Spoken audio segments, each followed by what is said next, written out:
Chapter 8. The Purpose of Learning. It is a deadly error on the part of the Christian school to assume that its task is similar to that of the public or government schools with Bible added to it. There are no common sets of facts that are shared by both Christians and non-Christians. If we simply reproduce the same facts, we reproduce the same religion of humanism as that of the state schools. But some might object, can we not agree that Columbus discovered America in 1492? As a matter of fact, we must dissent with the whole interpretation of that event. For us as Christians, the facts are very different. Humanistic historians give us an economic motive, but Columbus had a very different goal. He was out to fulfill the prophecies of Isaiah. His eschatology was postmillennial. The gospel had to be carried to the far corners of the earth. He also believed that some lost tribes of Jews might dwell in the unknown lands, and he therefore took along an interpreter of Hebrew on his first voyage. A Christian motive was present in virtually all the explorers, Pizarro being a notable exception. Louis B. Wright in God, Glory, and the Gospel, 1970, gives needed attention to this Christian motive in exploration, but none have yet studied its theological foundations. This Christian scholarship must do. The near coincidence of exploration and the Reformation is not an accident. Both have a common theological source. Facts and learning do not exist in a vacuum. There is always a context, and what that context is will depend on our religious faith and presuppositions. No fact exists in and of itself. When we ask the question, what are the facts? We are presupposing what the facts are that we seek. Thus, the facts of the physical universe differ widely for a humanist, a Christian, and a Hindu. For the humanists, all factuality is a product of chance evolution. All facts are thus ultimately meaningless, and their only reality is a physical one and an irrational one. For the Christian, all factuality is God-created and the product of his eternal purpose. All facts are thus totally rational because the mind of God is behind them, and their reality is thus more than physical and natural. For the traditional Hindu, all factuality is really illusion, because nothing in this is ultimate. All things are burdened with karma, and their goal is release from the illusions of this world into final nothingness. What we call facts are determined by our faith. What constitutes learning for us is also determined by our faith. Leonard tells us, quote, "Learning itself is life's ultimate purpose."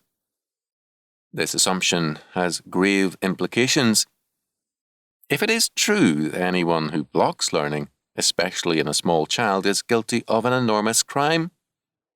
The crimes against humanity, like the causes men are willing to fight and die for, do not appear all at once, absolute and sharply defined. Crimes and causes emerge gradually out of the clay of human experience. End quote. As a humanist, Leonard sees the subject matter of learning in humanistic terms.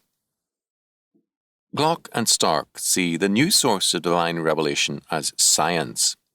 Quote, "There is a growing willingness to acknowledge that divine revelation is dynamic rather than static, and that science may be the source of new revelations of divine purpose." End quote.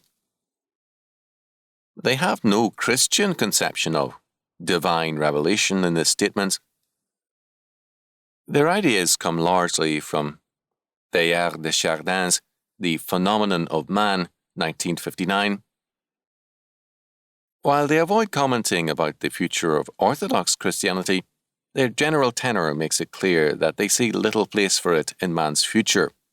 Quote, "The more fundamental question posed by the prospect of additional scientific knowledge about nature and about man is what its effect will be on the saliency of religion. If there is truth to the general theme we have been pursuing, there is the possibility that no one will care whether God exists or not because he will become irrelevant to everyday existence.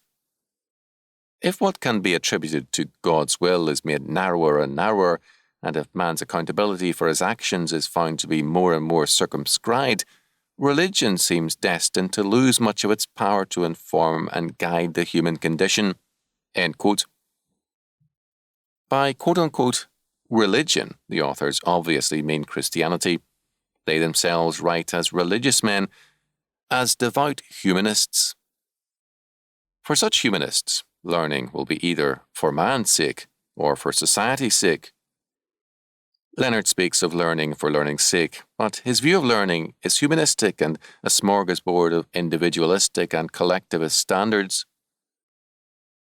In any case, a humanistic view of education creates a set of facts alien to God's world and in conformity to man's goals. To illustrate, before the partition of India, Jawaharlal Nehru, in his world history, had no desire to offend Muslims.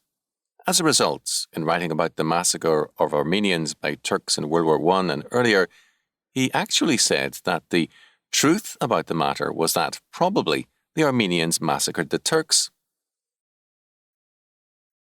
This flagrant lie is of a kind common to modern historiography. Desmond Stewart, in Life's book on Turkey, refers to the massacres as a power struggle, quote, between Turks and Armenians for the possession of Anatolian lands, end quote.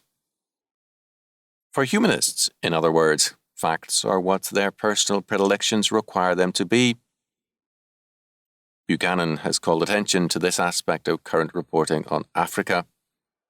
A riot in South Africa is a front-page story about the horrors of South African racism. In Ethiopia, students are killed en masse by dynamiting or by throat-cutting, and most papers say nothing about this and other horrors in Black Africa. The Christian must condemn evil wherever it exists, including himself, because his yardstick is not man, but God and his word. Everything that the state school teaches is governed by an overriding premise that man be served, not God. Man can be interpreted collectively or individually, but in any case, it is humanism. For us, however, in the words of the Westminster Shorter Catechism, quote, man's chief end is to glorify God and to enjoy him forever, end quote. This must be the goal of our education. We are called in Christ to be a royal and a priestly people, Revelation 1:6. This means exercising dominion in every area of life and thought under God. As prophets in Christ, we declare the meaning of God's word for all of life. As priests, we bring all things to the Lord and dedicate them to the service of his kingdom. As kings, we exercise authority and dominion in every sphere of thought and activity in the name of Christ our King. The ungodly live and educate in terms of the great illusion propagated by the tempter that man is his own God, able to determine for himself, in terms of his own man-made laws, what constitutes good and evil. Genesis 3:5. For us, there is no such problem. God's law word is our standard, and the Lord alone is God. We educate in terms of this reality. Thus, we cannot allow any element of humanistic education to govern our Christian schools. Humanistic schools belong to the world of Antichrist, and we to the world of Christ our Lord. We have different saviours and different plans of salvation. We have also a very different kind of education.